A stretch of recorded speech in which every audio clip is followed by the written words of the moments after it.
They may not look the best on me, but I'm different. I mean, that's figuring out with dress and intention that really makes you feel, when you step out of the door, you feel confident. Like, yeah, like I'm Himothy. Welcome back to the podcast. I started this podcast as a way to help Black men in all aspects of our lives.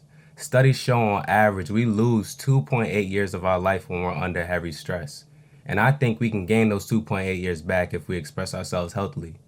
Stick with me as I interview therapists, doctors, advocates, activists, and friends about how we can be better as Black men and as a Black community.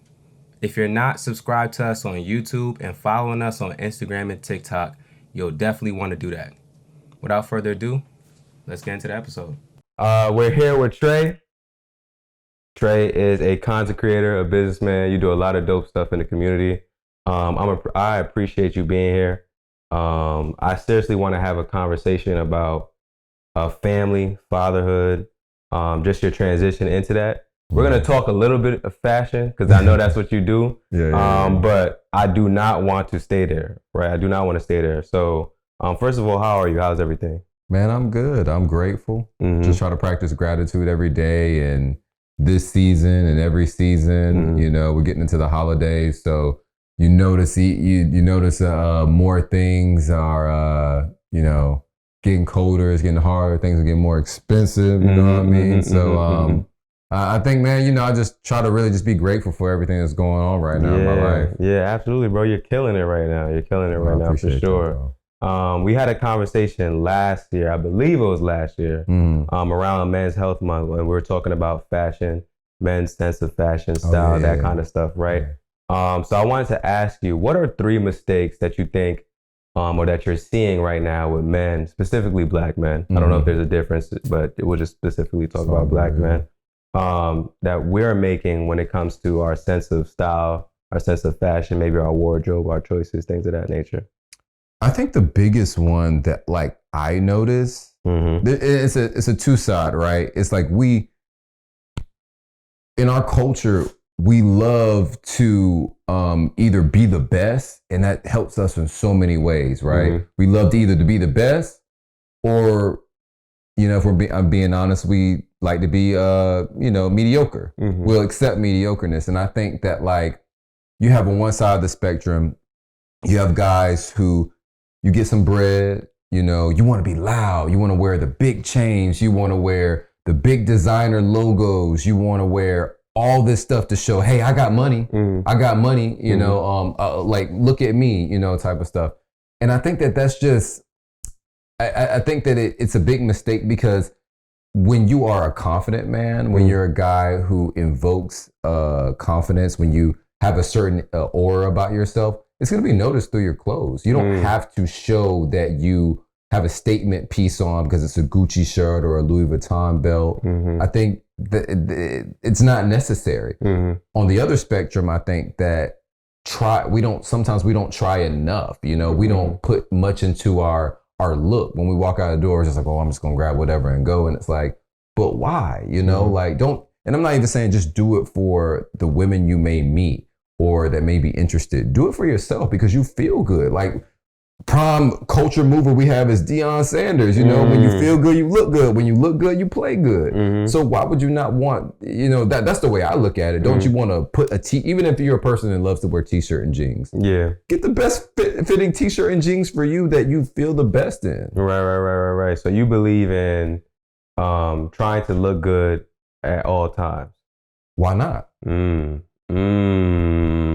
I love it. So what are some things that men can do, the men that really may struggle with their sense of fashion or sense of style? What are some things that they can do to, like, improve that?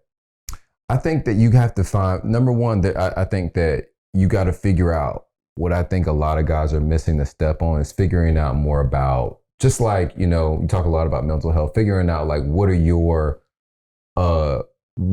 struggles, right? And if you're a guy we're all different in many ways. So if you're a guy that you have there's like four essential body styles for different guys, right? You have guys who are like just straight up and down. They're like the model runway type of guys, skinny. And then you got guys who maybe have the, the upside down triangle. When you have the upside down triangle, then you have guys who have wide shoulders and wider hips, big thighs, stuff like that. And when you kind of identify which one you are, you'll start to figure out, okay, this works for me. This does not work for me. Right. This looks good on me. This color looks good on me. I'm this particular skin tone, so this may look. When you kind of dive down into dressing with an intention and purpose, I would say those three things. You figure out what clothes look the best on you. Skinny jeans may not work for you. Relaxed jeans may work better. Or maybe you may like a more fitted style. Maybe if you may like a more relaxed style. When you figure that out and figure out, okay, cool, particularly what I've always noticed and, in my realm is that like brothers like you who are dark skinned, bro, you guys look amazing in vibrant colors. You guys can really wear wherever you want, but what I've seen from my friends and other guys, when you wear something that really makes your skin pop, you wear a royal purple or you wear like I'm wearing a darker orange, but if you wear a really vibrant, bright orange, yellows, like those really look good on you. They may not look the best on me, but I'm different. I mean, that's figuring out with dressing intention that really makes you feel, when you step out of the door, you feel confident. Like, yeah, like I'm Himothy. Yeah, I'm Himothy. There's so many different, whenever I say I'm him, like I have an affirmation where it says black man, you're him, right? Yeah. And whenever I put that affirmation up, I always see like, we're so creative with the different like him alternatives. It's like Himmy Turner, Himmy Hendrix, right? Like Himothy.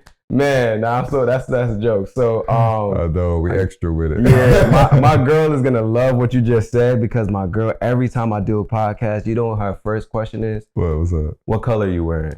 Oh. Yeah, she always asks me what color. And I normally stay in the neutrals. I wear the black, and then I'll wear like a nude like this, or I'll wear a white shirt. I normally stay in the neutrals, but she always tells me, you look so good in like the same thing you were saying, a brighter color, right? So I know when she sees this, she's gonna be like, yes, I told you so. I've been telling him, thank you so much. So I'm gonna definitely try and get some brighter colors and see what I can do. But it's not even something like I knew that I knew like my whole life. Like I just heard my mom and my sister say, "Oh, I like that color on you." Like they'll say, "Oh, I like that. I like when you wear blue or something like that." And I'm just like, "Oh, okay, cool." But you don't really know until like later in life when you start doing more research and you figure out some stuff and you're like, "Oh, this makes sense." And most of the time for us, it's the women in our lives that they pay attention to that kind of stuff. Yeah.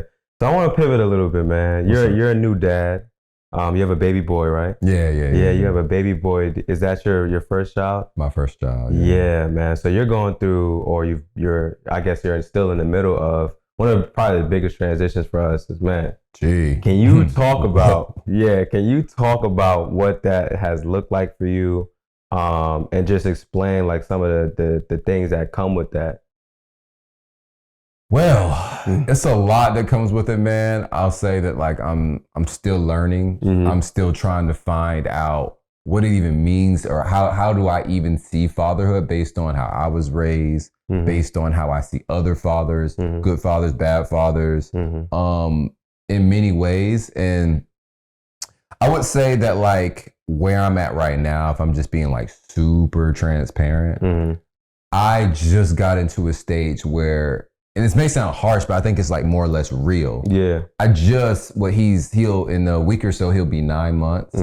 I just got into a space where I'm 29, I'll be 30 next year, where I'm like, okay, you're here for good. And I know that may sound like harsh, but it's like where I just got to a point where I've stopped mourning my autonomy. Because when you think how you were before in life, right? It's like I could just leave when I wanted to, or even being married, it's like, all right, babe, I'm finna go. I'll be back later. You good? You need anything? Let me get you some food.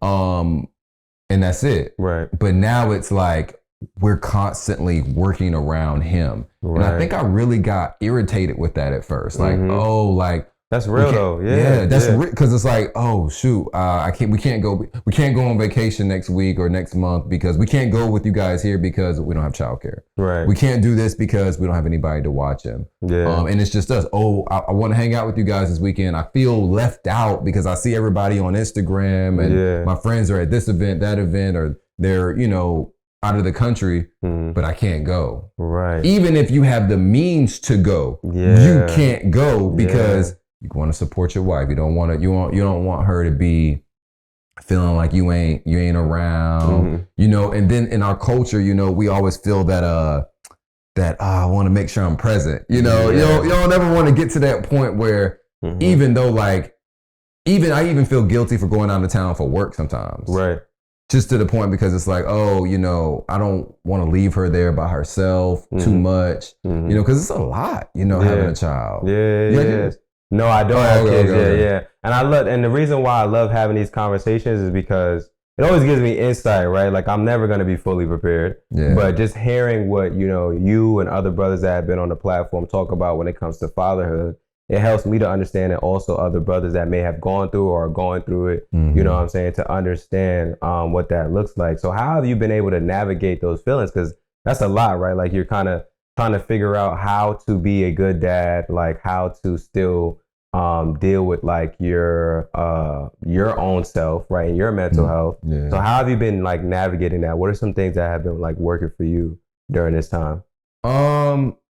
I think I went through a few stages of where you're figuring it out, but you really have no direction. And I finally got to a point where I realized you can't do this by yourself. It truly, truly, truly is true what they say. It does take a village. It does take vulnerability on your part as the man, as the family man, to really bring it together. And so over the summertime, I had my first Father's Day, and I got to a point where like we were not getting any sleep. Like it was before we got a chance to really sleep train him like that. And we weren't getting any sleep, of course, like, you're fighting over like dumb stuff, like, just because you both were sleep deprived and tired. Yeah. And we both just gifted each other sleep for Mother's Day and Father's Day. Like that's really was our favorite gift from each other. And you have to find, for what worked for me, I can't say for everybody, what worked for me for my mental health is you have to find your identity outside of what's going on in your life, because you can get really caught up. Number one, you're trying to find what your new identity is in fatherhood and, being a husband. And I think even for someone like you'll figure that out because right now you're a boyfriend. Yeah. And it's just, you're a boyfriend, you have certain things and expectations and stuff you want to do and that she has from you have from her. But when you become a husband, it's a different elevation. And it's a different expectation that you have for yourself and a different identity. Because now when you are speaking to other people, new people, like, that don't know you from a can of paint, you're saying my wife. You're saying, oh yeah, I'm a husband. That's how she's speaking about you. Then when you say like I'm a husband and a father, it's a whole new identity, and you can get caught up in it. And I really wanted to. I wanted to find an identity outside of that. Even outside of like my lifestyle as being like a content creator in fashion. Yeah, I wanted to talk to you about that. Yeah, go into that, please. Yeah. Yeah. So I've been telling my wife for a while that I really, really wanted to, I boxed a few years ago. Okay. And I really wanted to get back into like boxing, but specifically I want to add in some more like, UFC stuff, like, so mixed martial arts. Yeah. Oh, okay. Well, kickboxing was mainly like what I wanted to do. And so for Father's Day, one of the gifts she got me was a membership to a kickboxing gym. Oh, that's fire. And I really, really, I got a little heavier, I got a little, dad weight on me. I lost a little bit of muscle. And I was just like, man, what's really important to me is I preach about confidence, but I really wanted to continue to feel confident, and in all aspects. And so I hired a trainer. I got that gym after she got me that membership for a month. I signed on and, got a full membership there. And I started doing that. I got on a full meal plan and eating right. And I didn't drink or eat any like sugary snacks, like Pop-Tarts, gummies, cookies, pies, cakes, for 3 months straight. And I was really trying to figure out what in this season because so much stuff was changing. Right. And, I felt emotional about some stuff. Yeah. I was trying to figure out what God was trying to say to me in this new season of my life. 6 months in, I'm just like, well, what is he saying? And I got a therapist too. So I really wanted to take. I figured out that health overall, like a healthy lifestyle, was just really, really, really important for me. Yeah. I'm so glad you talked about getting a therapist. I didn't even know, right? So for those of you guys that follow the platform, they obviously know that I always promote therapy. But I didn't have you on here to talk about therapy. But it just so happened that you actually did get a therapist through this transition. One of the things I always tell people is that one of the things that we struggle with specifically as, in the Black community as Black men is figuring out how to find a therapist, right? And that's something I struggle with heavily. And the only reason why I was able to find my therapist is because I had a friend that kind of gave me some general advice I was able to use. And so what we do is we teach a free webinar. We take Black men, even Black women, whoever joins, we take them through the steps of not knowing what to look for in a therapist, to understanding what to look for, understanding how to find a therapist, where to go to look for a therapist, and then how to know if you have a good one. We do that in that free webinar. So if there's anybody that's listening right now and they're like, you know what, I do think I want to get into therapy, the link is in our bio. You can sign up for the next session, and that's free, totally free. And so I want to talk to you, since we talked a little bit about therapy. What made you say, okay, you know what, I think I definitely want to get into sessions with a therapist, and how did that process help to develop you? Are you still doing sessions right now? Yeah, okay. Got one on Monday. Oh, wow. No, my God, appreciate you. Nah, okay, so tell me how that has helped you, and how, I just want to know all about your journey now. I want to talk all about how that looks for you. How has that helped you? Well, when I was, in order to accurately say how I kind of came to the understanding of how therapy is okay, I got to backtrack to college. So I think about my sophomore or junior year, I went to Kennesaw State. Okay. I had a roommate who we had been cool. We known each other since like 7th grade. And I got into a fight with my roommate. Okay. We got into a huge fight. A fist fight. Oh. Yeah. Okay. Huge fight with each other. Like roommates we had 2 other roommates that had to pull us off of each other. And our parents knew each other, like families and everything like that, for a long time. And so I was always, it always ran into situations where I realized I'm extremely high strung. And so I wasn't good at being able to job back in school. I didn't have I wasn't quick enough off the tongue. And so I would always fight. So, and when I tell people that, when they kind of get to know me a little bit more, they're like, no way. Yeah. You're so chill. Yeah, because I was literally just about to say that. You seem so chill. Talking to you seem like things don't really bother you. Yeah, and it took a counseling. What we called it at first. My parents introduced it to me. It was counseling. That's what it took to lead me on that direction to being that way. Because I used to wear it on my face. You could tell that like, oh, you pissed me off, know, and because I couldn't say anything back or brush things off, I wanted to fight, or I had words I wanted to say. I handled things that really like I said, extremely high strung. And they put me in counseling or therapy when I was in college. I think around the time I was like 19 or 20. And he pretty much just I think the most impactful thing that I took from it is that you can't control what other people do or say. But you can only control what happens with you and how you react. Right. And you have to predict that there may be something crazy that somebody may say or do because you don't have control of them. Right. But when you predict that, you have to have control of your emotions because he's like, at the end of the day, he's like, and he said the most wild, this is very wild. This is what he said to me. That's why I can't forget it. Yeah. He said to me, I have prepared my mind for the day if my wife cheats on me, what I'll do. And I was like, what? He was like, he said, I had to. Because if it happens, he said, the problem is when you don't prepare your mind for things detrimental and crazy things happen in your life, that's when you enter that psychosis world. Because when it happens, that first reaction, you may want to shoot her. You may want to go, you may want to go do something crazy. You may want to go find the guy. And he said, guess what? Guess where I'm going to end up? In prison.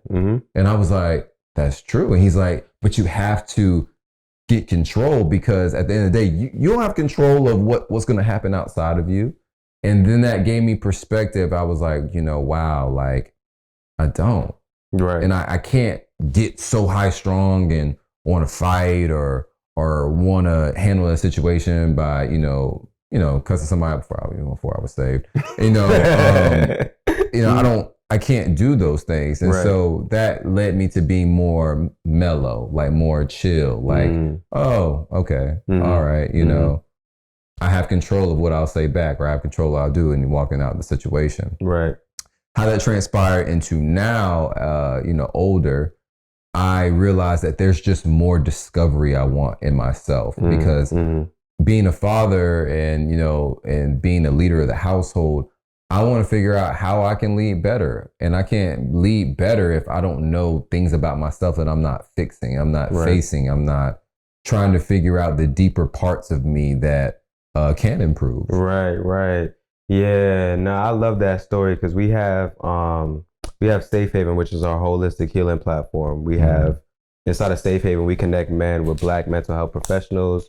We connect men with different men that are going through some of their healing journeys, and we give them like a support network. We have weekly events, things of that nature. Some of the men sometimes join, and they're dealing with some of the things that you just talked about, like being high strung, not really being able to control how they react to things, and just not having a good grasp of like their emotional vocabulary and that kind of stuff, right? Just not being able to really emotionally regulate. And we've seen that when we have men that come in and they join like our community forums, which is like we have a space where it's moderated by Safe Haven moderators, where we do like basically like a group session over Zoom. We see that when men join these sessions and have support from other men that are going through the same things and having these kind of conversations like, yo, bro, I had this thing happen when I was at the supermarket the other day and this person did this and I was so mad and blah, blah, but you're able to see other men going through the same thing.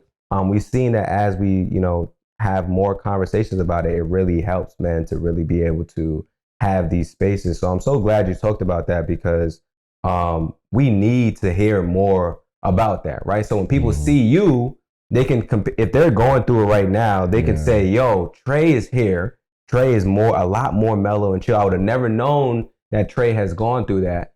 So there's a potential for me to get to that level too. You get what I'm saying? Absolutely. So yeah. It's just about the work. Right. You got to be willing to put in the work on yourself, just like anything else I talk about, when it comes to, you want to, if you want to be more attractive, of course, you're going to have to dress better. You're going to have to work out, work on your skincare, work on your hairstyle, whatever that is. It's the same way with people focus so much on the out and not really doing the inner work or the deep work, as they've been saying on TikTok lately. And I'm so passionate about that, bro. Like, you have no idea. Like, one of the biggest, just issues that I found with myself in my younger 20s was that I didn't know how to be alone. Bro. Yeah. I didn't talk about it, bro. I didn't know how to be alone, bro. Yeah, what do you mean by that? Bro, so, man, you get me, be back in my memory bag now. But, so the same roommates that we had when I was in college, of course, like, I was a lot different than I am now, but I was wild in college, bro. You know what I'm saying? And my roommate, one of my roommates, he was a little older than me, and he was just like, he said, he was from Detroit. He said, you'd be sick if you didn't see a girl for a week. And I was like, yo, what you mean? Like, he just like, you just be sick. And I was like, well, what? He was like, bro, he was like, you always have, he said, you always have to have a girl around you. Like, you always have a girl around. He was like, do you ever like spend time alone? And I was just like, I guess not. And it really didn't hit me for real until like, I think my last semester or so in college, before I graduated, to where I was like, this is what it means to really like people say you really gotta bang with yourself. You really gotta mess with yourself more than anybody else does, because that's where you find that inner peace. Right. And I think that from my journeys and soon after that, when I graduated, I lived by myself for a little while before I was married. I lived by myself for about almost 2.5 years before I got married. Okay. And like by myself, no roommate, like 1-bedroom apartment. Right. Yeah. I've been there. Yeah. Yeah. And you learn so much about yourself. Yeah. You get a sense of confidence, for, how you conquer different things in yourself, your finances. That's when I would say got into like routines. A lot of people love to talk about like morning routine and what you do, and that's when I really had to figure some stuff out for myself. When stuff happened, I had to figure out what I was going to do. Right. When you had to figure out how I was going to move, how my dating life was, how just so many things. Yeah. All right, I'm interrupting this podcast episode to let you guys know to leave a review on the podcast. Please, please, please, if you are listening to this episode and you're finding value in this episode, you're enjoying the conversation, or you've enjoyed a previous episode or conversation, and it's safe to operate your phone right now, please leave us a review. Your review is a free and easy way to support us, and it helps us reach more people like you. We're on a mission to build a stronger, more connected Black community, starting with Black men. And you can help us on that mission by taking a minute out of your day to leave a review. Your review helps us generate more listeners, which in turn generates more revenue, allowing us to expand the platform even further. So please take a few seconds out of your day. I know you're busy. I understand. I know you're doing a lot, but it will help us greatly if you would just take a few seconds out of your day to leave a review right now. Did you leave a review yet? All right, let's get back to the episode. It's so interesting. Now you got me thinking about my post-college life. Even in college, I used to have a roommate. I couldn't do a roommate for too long in college. I'm just one of those dudes. I need my own space. I need my own space, my own privacy. I don't even really trust y'all. I don't trust your company. It's so funny. I was actually friends with my roommate before we became roommates in college. He was like, "Yo, you going to that college too?" Yeah. Like, "Yo, we're gonna be roommates. Cool, let's do it." Yeah, man. Didn't really work out the way I wanted to work out, bro. It didn't really work out the way I wanted to work out because he was very extroverted.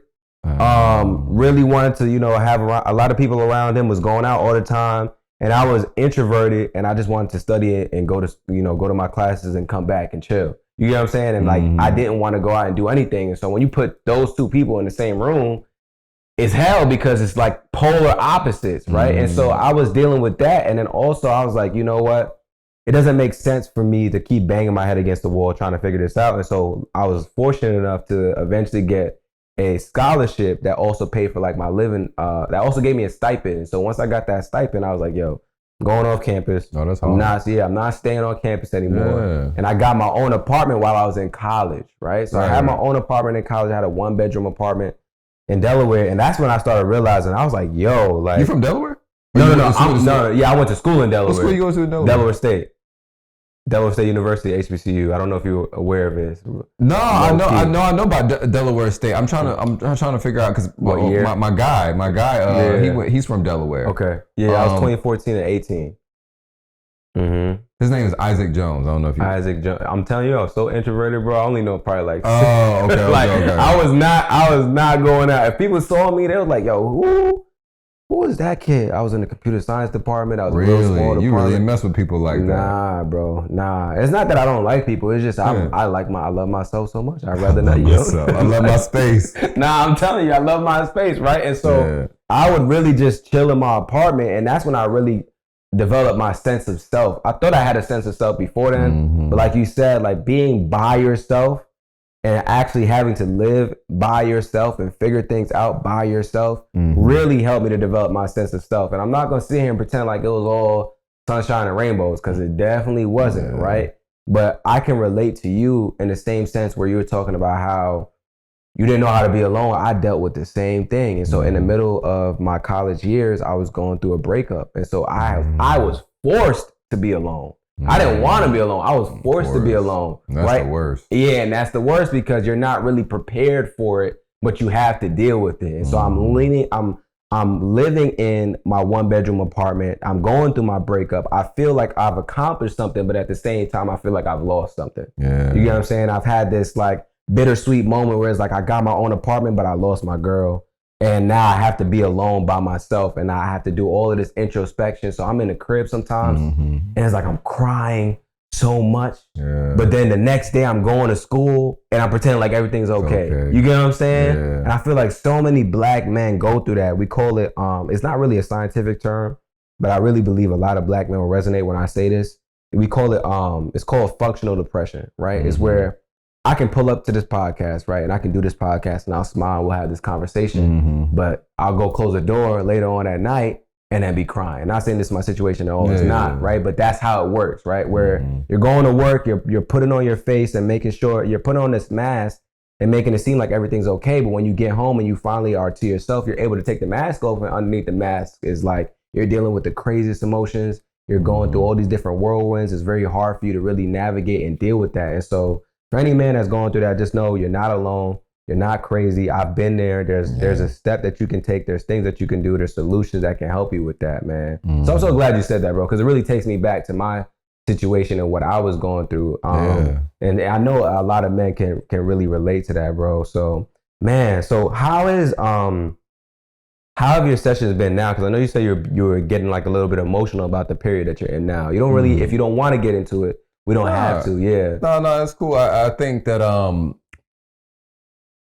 what I have, it brings out, which, before I say this, what you said earlier about what you guys do for the Safe Haven, and you said that the webinar, you teach people what to look for in a therapist. Yeah. That I can say, I don't even know what you guys talk about, but just the subject matter, I know that it's very valuable because I had a best friend that I went to college with, went to high school with and middle school with. And I had to ask her, I was like, hey, because she was the first person in my life who I knew like actively. She's been through like 4 therapists. And I asked her, I was like, hey, is that, she's like, yeah, that's normal. You got to find somebody that you click with. You then you got to make it to what, you got to make the experience to what you want it to be. And I guess I didn't understand that as an adult. I thought like it literally was like the movies. Like I sit on the couch, you ask me some philosophical question that makes me dig up my childhood, and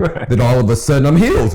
I just know the answer, and that's not the case. Nah, not like that at all. Yeah. So, after, because my wife is in therapy too, we both actually got therapists around the same time. Oh, that's fire. Yeah, I love it. Yeah, go ahead. So, and so I asked her about her therapy sessions, and then I asked my best friend, and they both were kind of just sharing with me that like you make it to what it is. You kind of have to control. You have to tell them what you need. And I think after the first session, we clicked. But I was just kind of like still trying to figure him out. Now we're good. I had to explain to him that I want advice. Like I'm not a person that like, bro, tell me the truth, because that's how I grew up. My parents are very like cutthroat. Like. Like, hey, like, give me advice, give me homework. Like, I'm not a stranger to like, what do I need to do?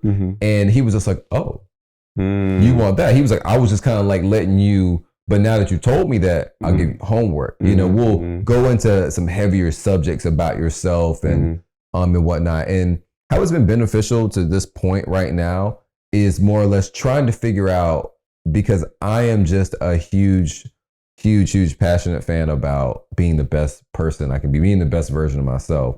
So I want to know, how can I be, I'm trying to figure out what are some ways that I can be the best husband I can be to my wife. What are some things that I may be saying, my communicating, they love to talk about our tone, so how can, I ask him like, hey, this is really irritating me right now, but what can I say to her to convey this message in the most vulnerable manner that's not like I'm trying to come at her? How can I deal with these feelings of feeling like, like I told you earlier, how can I deal with wanting to be selfish. Like I do want to be selfish still a little bit, you know, like I do want to do this, you know, even being a Christian, you know, like, you know, these are my beliefs. Like sometimes I don't want to go to church. How do I deal with that? Or, you know, and it's really helped because he's asked challenging questions back. Do you really believe that you're a Christian? How do you really feel about that? Did you really want a kid when you guys had a kid? The hard questions that you really got to home and think about. You know, why did you get married? What are some you know, while you're over here, you know, telling them like, man, you know, we're arguing about this and he'll remind me, well, what are some things that you do like about your wife? Why did you marry her? You know, or you know, the biggest thing, you know, the most biggest thing is sex. And like what so many guys don't, especially in our culture, what they don't understand is that sex when you're single in the world is completely different than sex with your wife.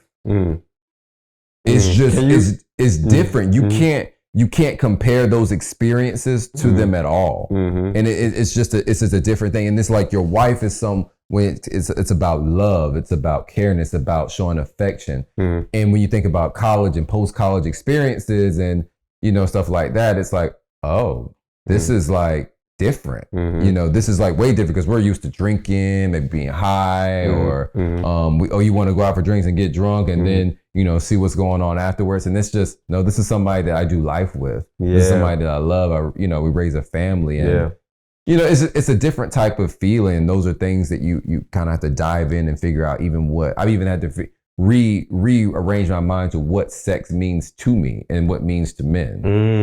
Now we're getting something spicy. And I was thinking about we'll keep PJ. No, but you said something that's very interesting though, and I haven't really thought about that, but now that you mentioned it, I'm thinking about the differences between sex when you're single and the sex in a relationship, or we'll stick with being married, right? Yeah. Would you say, you let me know if I'm bugging, would you say that most men don't look at sex as an act of intimacy when they're single? When you're younger, and I can only speak from my own perspective, from my perspective of life and experiences, and then, you know, people around me. But when most guys are, I would say the majority of the time, when you're younger, anywhere from a teenager to getting into your late 20s, no. It's not really you don't really look at it as like intimacy, connection. You don't look at it that way. And I don't think we look at it that way based off of testosterone around the boys, like, you know, the bros, oh, you know, she fine, and, you know, and stuff like that. We don't, and I think the main focus of that is we don't really think about boundaries for ourselves. Like women have boundaries. They have boundaries from, you know, the time they're teenagers. Like, oh, you know, I can't stay out past this time. Most of the time we can stay out a little bit later. We can stay up a little bit later than them. We may get a cell phone before them. Or they may say, oh, I don't kiss I don't kiss guys I'm not in a relationship with, or have sex with guys I'm in a relationship with. They already have boundaries. We have none. We have no boundaries at all. And so we don't, because we have no boundaries, we're like freely moving. When you get a little bit older, you realize that there's so much more, because when you've dated, let's say, I mean, and this is truly my opinion, I think it gets old after you've dated maybe over 10 girls. Because if you're, let's say like us, you like having deeper conversations, right? You're looking for something more. Right. You're looking for something more. Like it's, you know, of course you realize at this point, and I'm sure you as well, you realize when you get at least like over 24, 25 years old, it's like you can be you can be, Cardi, you can be whoever, you know, whoever's the finest person in the world, right? But if you're dumb up here, we have nothing in common. You're a liability. You can't I don't see myself building a household with you or building a life with you. you know, one of the things that's resonated with me, Gucci went to prison, gave his wife, what, $1 million? Came out, she flipped it for him. Like, that's not a liability. But people, you know, we're brought up on, man, the looks, the outer appearance, right? What she can do for you in the bedroom, how big her booty is, you know, like we're so caught up in that world to the point where you get past, it's like, man, that ain't everything, right? It ain't even really. It's maybe 25%, maybe, if I'm being real. Yeah, that's a big maybe, to be honest. Yeah. When you think about it, bro, and I always say this, a lot of men's criteria for the people that they want in their lives in terms of like partnership is nice face, big titties, big ass, and that's where it stops. Yeah. And like when you look at that, like that creates a very wide net. There's a lot of people that fit that, right? But like you said, as you get older, there's things that you realize that you need, or you should be realizing, you should be thinking about that you need outside of just appearance. So I'm not going to be looking for someone to check off just those 3 things, right? Like, don't get me wrong.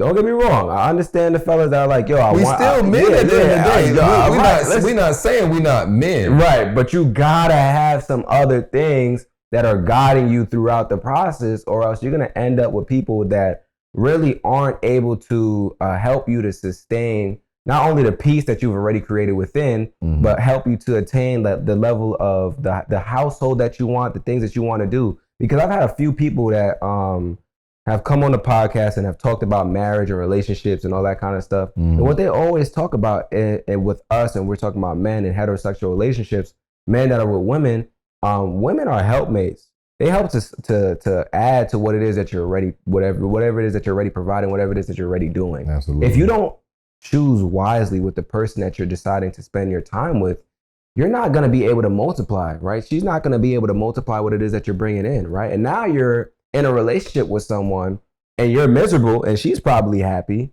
but you're getting depleted of the resources that you're able to bring in because she's not adding to that value. And it's probably your fault, right? Because you didn't do a good job intentionally dating. Right. Man. Oh man. Can you tell me your story between you and your wife and how that worked out, how that happened? Like, how did you guys meet? I know this probably be a long story, but how did you guys meet? And then how did you know, okay, this is my wife? Like, how did that look for you? Yeah.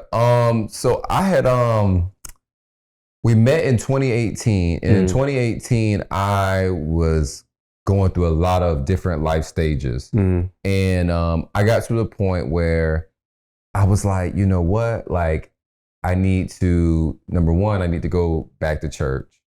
I just felt like I just needed to go back to church. I grew up in church, but I didn't really have a really big relationship with God like that. But I just felt like I needed to be back home and, kind of just figure things out. So I moved, I got a job, started working for Tesla, and I started going to this church that one of my friends introduced me to in college. I went to the church and had gone for a little while, and I saw this girl outside. Me and my the boy who introduced me to church. We were just out here chopping it up, and I saw this girl, and I was like, "Who is that?" And he was like, "Oh, that's Joy." And I was like, "Okay, that's what I like right there." He was like, "Oh," he's like, "All right, cool." And so cool. Later down the line, I still dated some other people. Was figuring things out, and I personally got to a point where I just wanted to be in a relationship. I knew I wanted to be in a relationship, but I knew what was most important to me was friendship. And friendship was like one of my, you find your non-negotiables. Right. And friendship was one of my non-negotiables because I was in a relationship prior some years with 2 different girls. And the physical attraction was the main portion of the relationship. Right. It overtook everything else when you really strip down.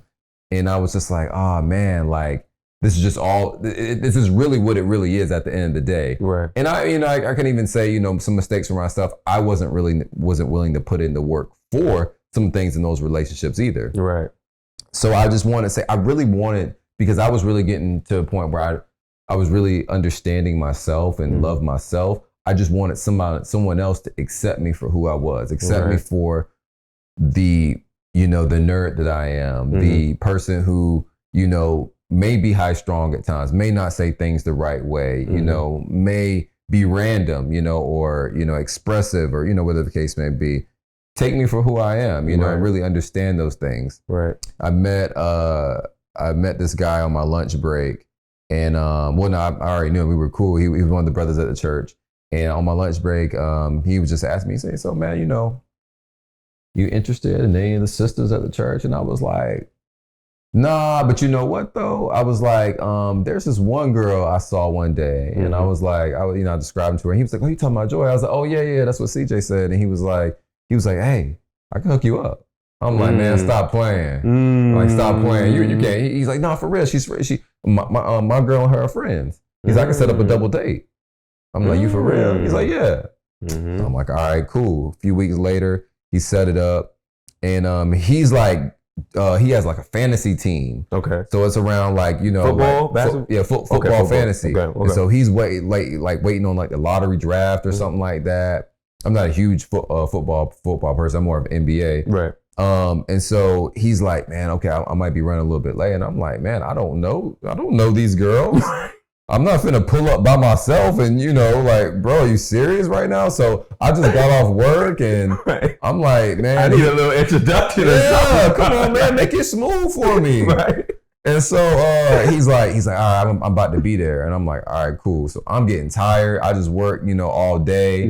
And I almost was about to cancel. Oh, really? Bro, I almost was about to cancel. Were you nervous at all? A little bit, because it was like, I'll be honest, it was because it was the first time I was meeting somebody through people at church. Yeah. I didn't really know. I didn't know if I was going to be judged. I didn't know, I just didn't know what to expect. And I needed that intro. Right. I feel you. And so he ended up meeting me outside. And so we walked in, introduced me and stuff like that. And bro, she's so sweet. Like just from the first conversation, we talked the entire time. We just like understood. She asked questions about myself. She was kind. She was sweet. It was just an amazing vibe. And after I walked her to her car, and after I gave her a hug, she walked to her car, and she turned around. I was like, "I can do this." Not only is your face beautiful, but you got some assets that a brother loves. So. So soon after that, man, we talked every day after that, and after we talked every day, man, we got to a point where she was like, and we think as guys, we think we have to have so much, like, and asking a woman to, be our girlfriend, like we got to like do something like prom, and she was like, "You can just ask me, like, anytime," and I was like, "Really? Like that's it?" She's like, "Yeah. I just want to know it's official." And I was like, "Okay, cool." But even prior to that, I told the story on another podcast. But one of the things that really separated her and made me knew that she was really for me was she asked me deep questions. Like, I was working for Tesla, and all of my friends and everybody was like, "Bro, you work for Tesla. Yeah. Bro, you're doing it, bro." Yeah. Whatever. And I was like, "Yeah." And she asked me, she was like, "Okay." After getting to know me for a little bit, she was like, "Do you really like that job?" And I was like, "No." Yeah, right. And she's like, "Well, what do you really want to do?" And I told her that I want to do what I'm doing now. And she really honed in and trying to help me, like you said, being a helpmate, 10x, whatever your dreams and hopes are that I shared with her. She got me a blazer. She got me some blazers from Express, and I'm thinking like, "Oh, you got yourself something from Express." She's like, "No, these are for you because I want to help with your upcoming photo shoots. I want you to be, feeling confident, in something that you like. You told me that, you like wearing suits. So, here's some suits." And that just meant so much to me because I heard that she listened to me. She valued me. She wanted to see me succeed, that early in the game. And recently, I just hit over 100,000 subscribers on YouTube. And YouTube, congrats. Thank you. And YouTube has always been really important to me. When we were dating, there was a point where I was telling her this way before TikTok. I was telling her, I was like, hey, I really want to grow my YouTube. I really want to help men out, dress better on YouTube, blah, blah, blah, blah, blah. And she was like, okay. So I come over her house like I think like a week after that, and there's a paper written out. And she's like, all right, so let's do the math. You have to post this many videos if you want to get this many subscribers. So if you post 2 videos a week, this is maybe how many subscribers you have in a month. If you post 4 videos a month, this is how many subscribers you may have. This is maybe some things you need to make some videos about. Like whole 1 sheet blue line paper, bro. Really? Of like her just writing out what subscribers that you know, like how basically how I could get to the goal. Game planning, how you can get to. Yeah. And I didn't ask her to do that. Yo. She did that herself and really wanted to see me succeed. Yo, that's fire. And those are one of the things where I was just like, I can't replace you. Right. You knew when I talked to other women, they weren't even on that. You know, right. That's, to me, those are qualities of a wife. Right. Because, right. you know, right. most of the time, right, when you're caught up in some relationships, you know, you guys like each other, you're really physically attracted to each other, or even, you know, like you like hanging out with each other. Mm-hmm. But if you say, hey, this is what I see for my future, this is really what I want, this is what I'm passionate about, and she's trying to figure out a way to make you more successful. Yeah. You can't replace that, bro. You cannot. It reminds me of the story with Naima. When I first told Naima about Express Yourself, right? Yeah, that's my girl, yeah. So when I first told Naima about Express Yourself Black Man, I told her I'm going to start a podcast, right? I have no experience in podcasting. I don't even know how to, you know, upload the podcast, anything like that. I have no subscribers. I don't even think I had the Instagram page at that point yet. I had absolutely nothing. Yeah. Right? I think like it was around Christmas time, or it was around my birthday, right? So she bought me like a few gifts. I remember that she's like, I want to save this last gift for you to open. Like, this is the last one. I was like, all right, cool. They love to do that. Yeah, they love doing that. Open in order, right? I was like, all right, listen, whatever. I'm getting some gifts. I don't give a damn, right? Yeah. So I opened all my gifts, the gifts that she gave me.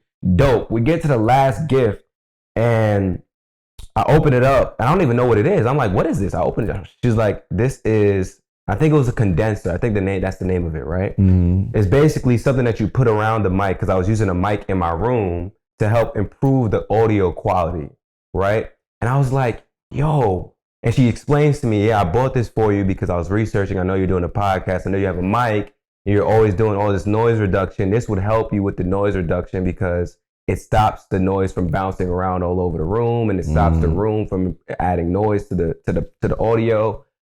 And she's like, this is how you use it. You put it around the mic. I said, yo, this is nuts. I don't even have any fruits of the labor that I've already done, right? Yeah. But she's already like, yo, this is what you can do. I believe in you. I know you can do it. Before I had anything, right? And that, there's no way you can't, you get what I'm saying? Like, there's no way you can't be motivated. It gave me chills. Bro. Right? Not for real. Even when you were talking about your wife, it gave me chills too, because like, there's no way you can't be motivated after someone is putting that battery in your back. I was also saying this on another podcast with Bo and D. I was like, yo, one of my best podcast features ever, I had Naima with me.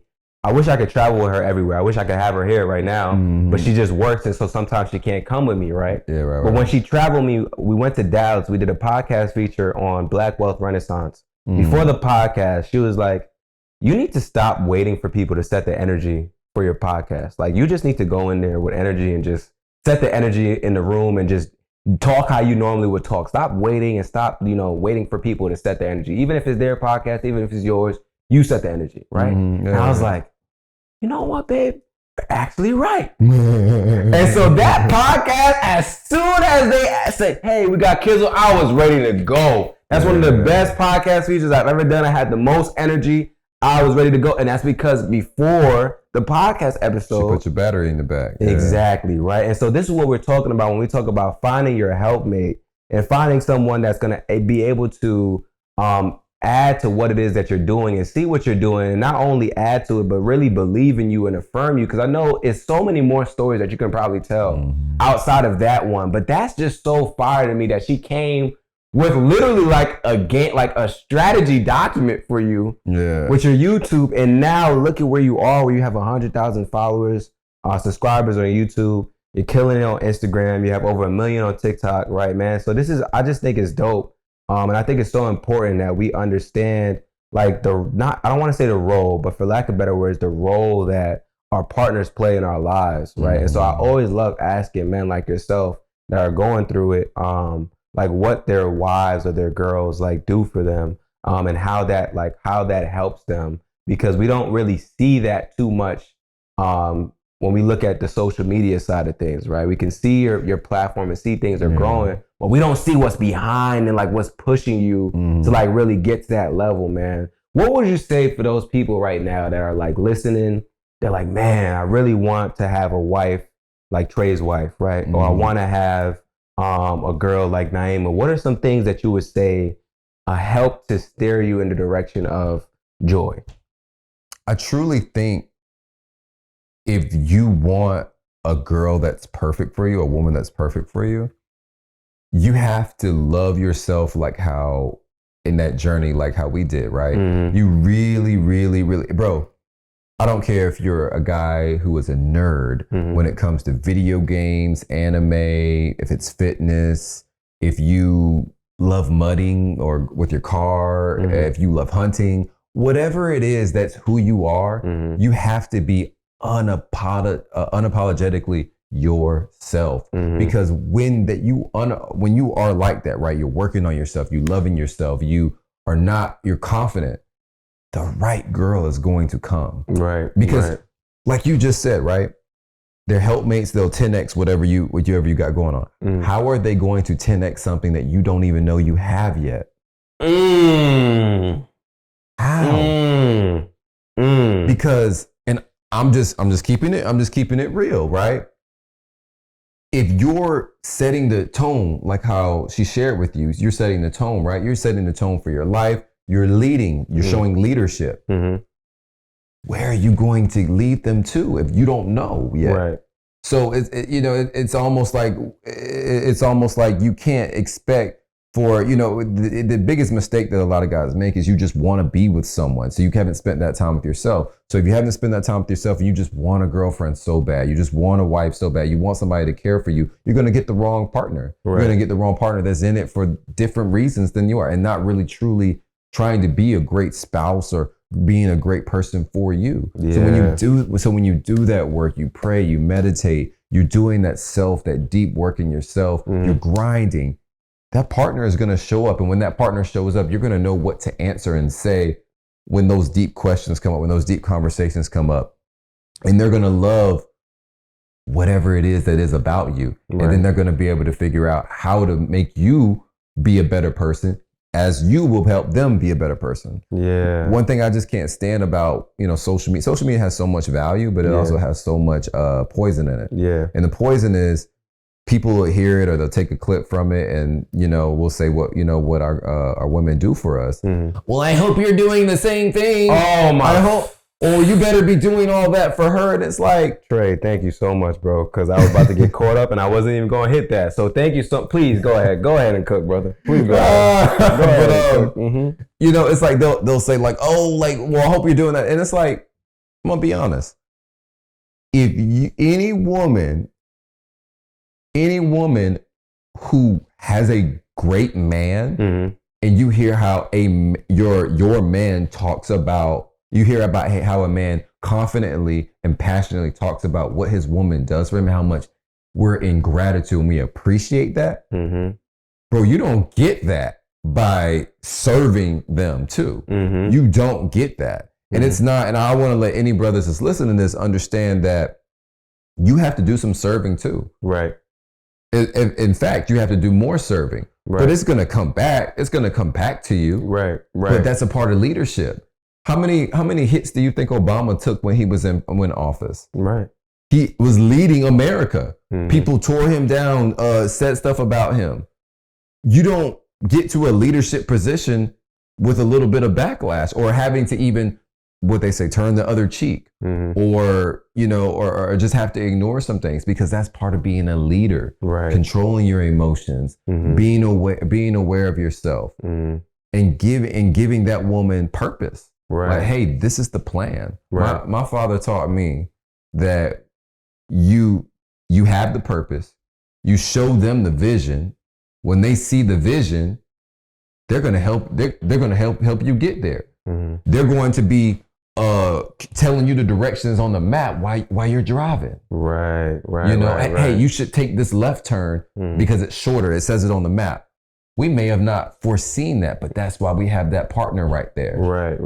But in order for them to believe in the vision, I have to share the vision with them. Right. I had to. My dad told me, it was like, if you really do want to do the social media thing, you need to make her a part of it. You need to make her. You can't just say, yeah, I want to do the social media thing and turn, and not really make her a part. Make her a part of it. Make her see your vision. Right. And then once you do that, you'll find that there's going to be so much more magical things that are going to happen in you guys' relationship. Yeah, man, you are spitting, brother. You are spitting. I'm so glad you said that.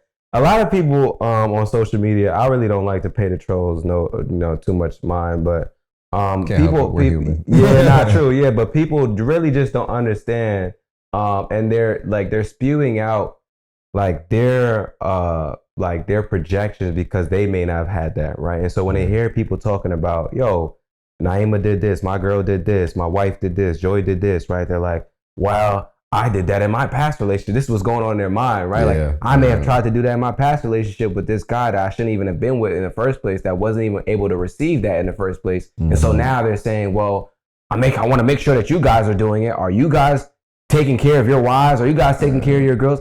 I promise you, I wouldn't be in a relationship this long. You wouldn't be married this long if you have a wife that you're not taking care of, right? If you have a wife that does not feel prioritized, right? Like, you have to be able to do the work inside of your home as well, right? And the reason why you're speaking so confidently about her is because you are doing that work, right? Yeah. So I think it's important for us to understand when we're projecting, because a lot of people see stuff on social media and they go straight into defense because they feel like they don't like the content, or they start projecting, or they get triggered a variety of different things based off their own wounds and things that they're dealing with, man. So, and you know what, what you just said sparked another thought. Go ahead. And I want to make sure, this is something that I've said behind closed doors to people, I love more so, but I feel like this needs to be said.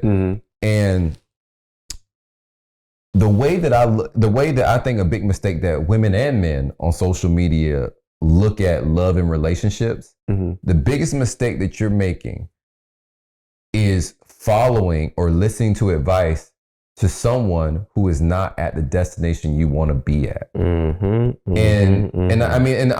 that's everybody. That's Andrew Tate. That's what was his name? The guy, Kevin Samuels. That's people who, if you want to be married, and let's just put it like this, right? I'm not going to if I want to be the best basketball player in the world, I'm not going to take tips from a rookie in the league. I'm going to take tips from LeBron, because LeBron has got championships. He's successful. He has a social proof. He has the money, the businesses. So I'm going to listen to LeBron, because LeBron is what success looks like as a professional athlete. Right. So why are you following and listening to people on social media who are not in a relationship, who are not the same relationship, who are not at the goal of where you want to be at? Right. They don't have a wife. Right. They don't have kids. Right. They don't have a family. They don't even know what it's like to be a family man. That is a whole different type of animal conversation.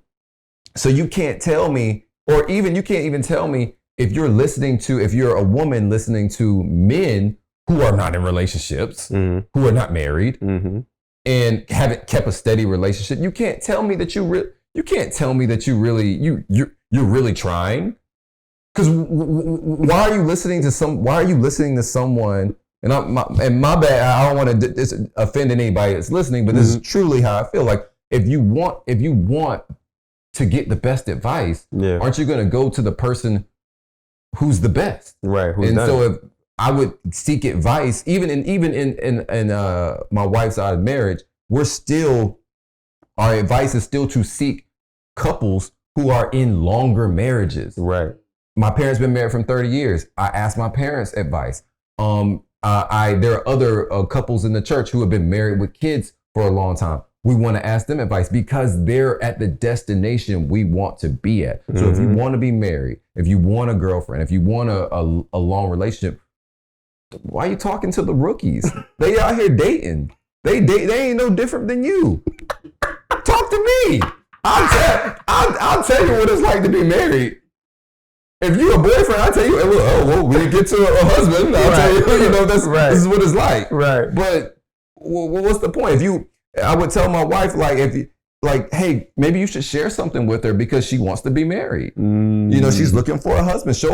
Tell her some of the things that you did, because those are the things that are going to help us. Don't listen to some person. I'm not even gonna name names, but don't listen to somebody on social media that's man hating, woman hating, trolling. Man, people don't. Yeah, I'm sorry, I cut you off. No, you're good. You're good. I just want to make sure people heard that. Yeah. Hopefully, I don't get canceled. No. You're not gonna get canceled for that. I've heard that before too. Being able to discern what it is that you're taking in, right? And I think a lot of times people on social media just mindlessly scrolling, and they're not, checking into the credibility of what it is that they're hearing, right? I always tell people, I don't know, I know me, right? I'll tell you enough about myself, and I'll try and be vulnerable about what it is that I'm going through, give you advice on my, where I'm at, but listen, man, it may not work for everybody, right? And I only know as much as I know with my situation, so I always tell people to practice discernment and critical thinking when on social media, right? Because you have to be mindful of what it is that you're consuming and also know the intentions of the platforms that you follow, right?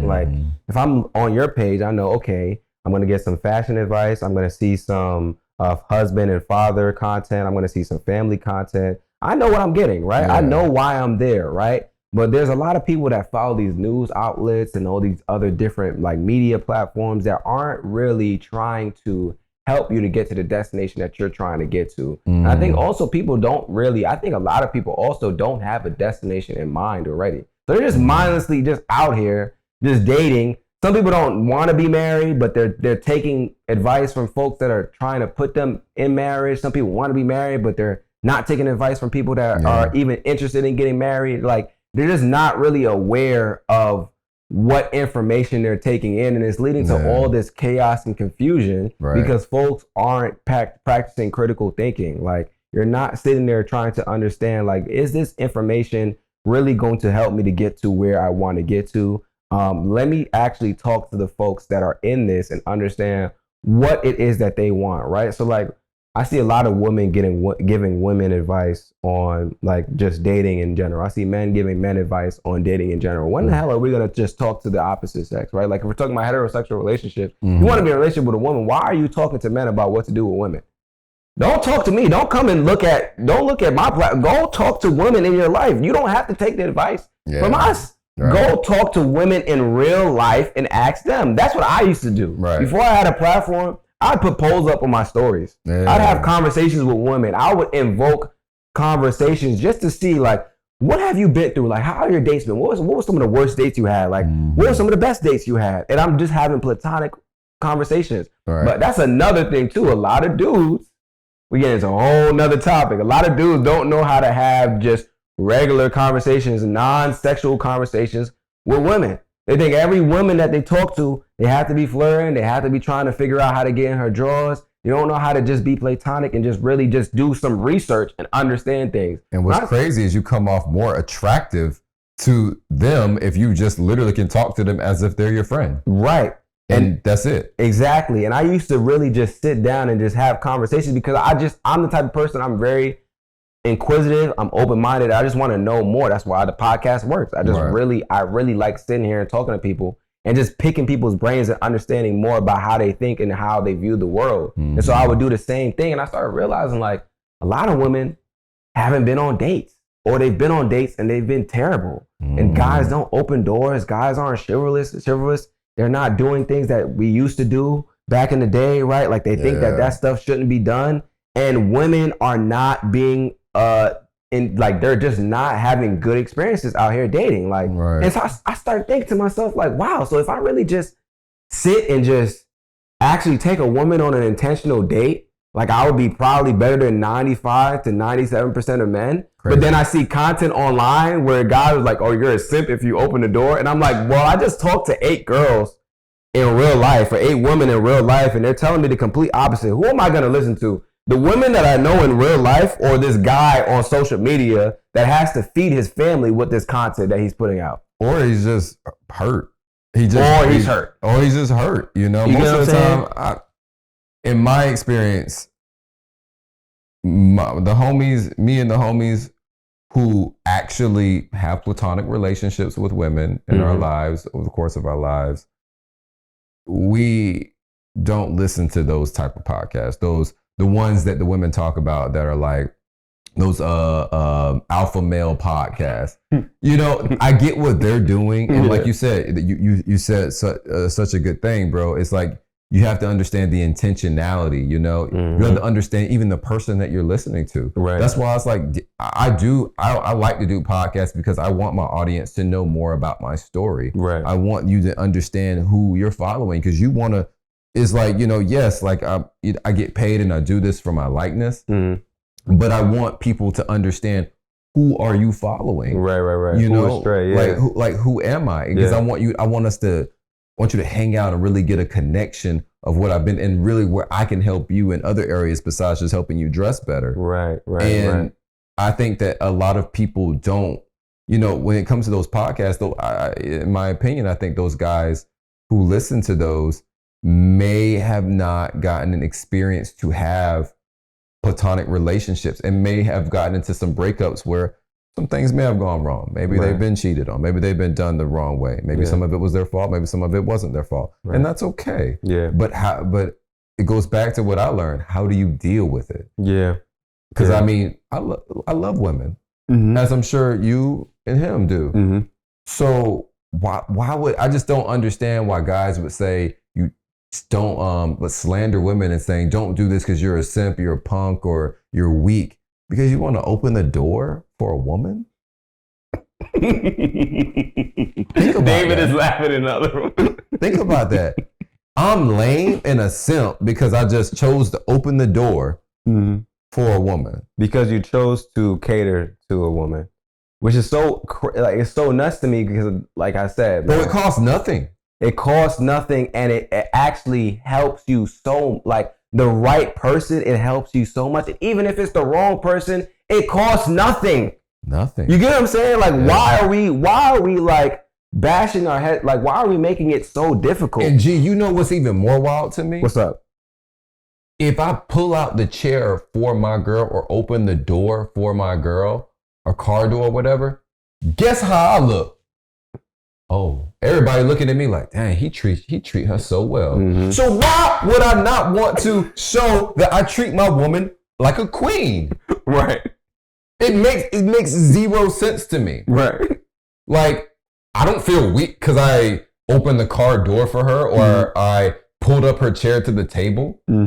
I feel like, yeah, I'm doing what I'm supposed to be doing. Yo, you know what's so interesting? I have a funny story, right? What's up? So my girl's dad, he watches the podcast all the time. Okay. One of the things I do with my girl, she don't touch any doors, right? So she never, I tell her specifically, when you go to a door, I want you to stop. If you're with me, you should stop at the door. You should wait until I open the door for you, because most of the time, Naima's walking in front of me, so she'll stop at the door and I'll open the door for her, right? So when she's with her dad doesn't really normally do that, right? He's an African man. He's not really into that, right? But so she was with her dad the other day.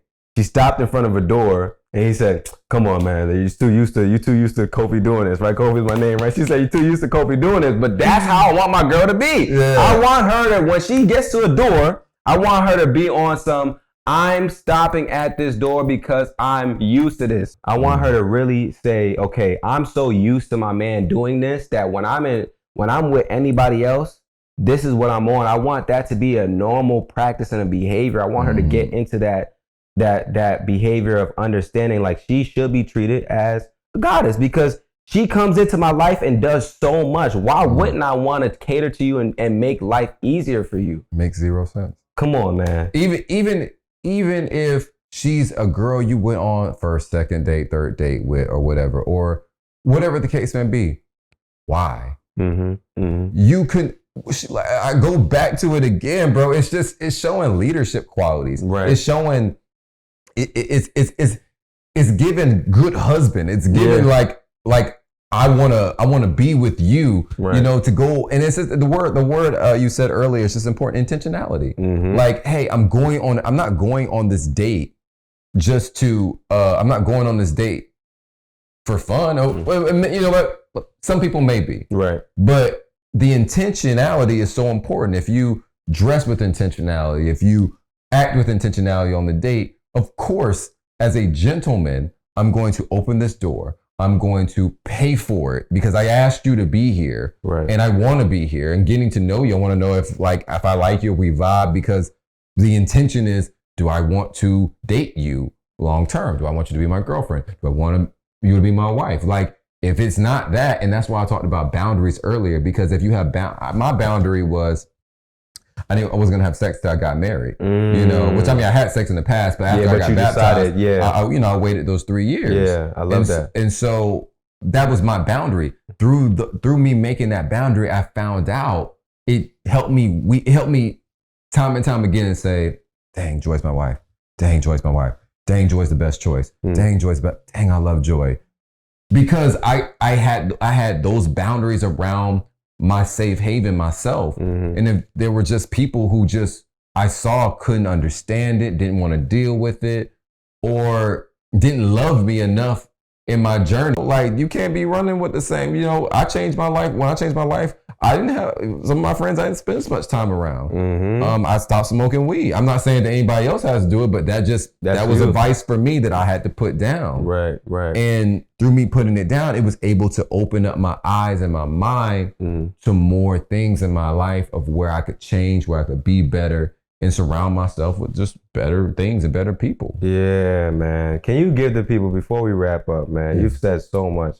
This has been a really dope episode, bro. I really appreciate you. I'm glad, man. I've enjoyed it as well. You got me up here talking about the past and being passionate. So I mean, look, I've enjoyed it too. Nah, I love that, bro. I really do. Can you tell the people, some of the fellas, I always like leaving with solutions.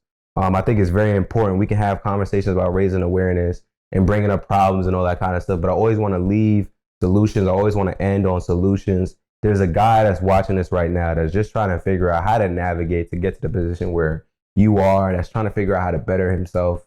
What would you say he can do to take like maybe the first few steps to like being more intentional, whether it be with dating, with his life, his career, family, whatever the case may be, anything that comes to your mind about things that can help him? I think the first tangible thing that I think any young man should do just to better himself in general is get better friends. You need to constantly evaluate the people around you, because one of the things I love that you said earlier is that Black men don't feel like they have a space to be able to have conversations vulnerably with each other, because we're all going through the same things. You put your pants on the same way I put my pants on. Your struggles are just like mine. Some are different, but we have a lot of the same struggles.